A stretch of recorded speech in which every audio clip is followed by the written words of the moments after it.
Keutamaan orang-orang yang menjalankan sholat tahajud, supaya teman-teman pada semangat, dan kita pun yang ngomong ini juga semangat dalam menjalankan sholat tahajud. Jadi sebenarnya apa yang kita omong ini nasihat untuk diri kita sendiri sebetulnya.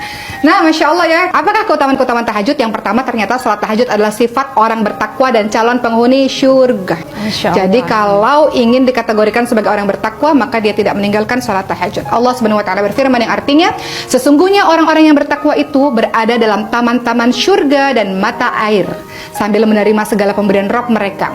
Sesungguhnya mereka sebelum itu di dunia adalah orang-orang yang berbuat kebaikan. Di dunia mereka sedikit sekali tidur di waktu malam dan selalu memohon ampun di waktu pagi sebelum fajar. Dalam surah Az-Zariyat ayat 15-18. Jadi di sini Allah Subhanahu wa Ta'ala menginformasikan kepada kita semua, orang bertakwa yang mendapatkan syurga sedikit waktu tidurnya di waktu malam, banyak bangun untuk minta ampun kepada Allah Subhanahu wa Ta'ala. Yang kedua, keutamaan tahajud adalah tidak sama antara orang yang sholat malam dengan orang yang tidak sholat malam. Allah Subhanahu wa Ta'ala berfirman yang artinya, adakah sama orang-orang yang mengetahui dengan orang-orang yang tidak mengetahui? Sesungguhnya orang yang berakallah yang dapat menerima pelajaran. Jadi dalam surah Az-Zumar ayat 9, tidak sama antara orang yang senantiasa bangun sholat malam, dia tahu dia dapat keutamaan, dia tahu dia dapat pahala, dia tahu doa dia dikabulkan oleh Allah, nggak sama dengan orang yang tidur terlelap. Masya Allah. Karena orang-orang yang bangun sholat malam pasti dia punya motivasi kenapa dia melakukan itu. Betul-betul. Karena dia tahu tentang keutamaan-keutamaan dalam beribadah.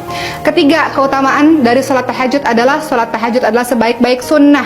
Seperti yang kita ketahui bahwa sebaik-baik puasa adalah puasa di bulan suci Ramadan. Kemudian sebaik-baik sholat setelah sholat wajib adalah sholat malam. Jadi setelah sholat wajib ternyata yang afdal adalah qiyamul lail, menghidupkan malam.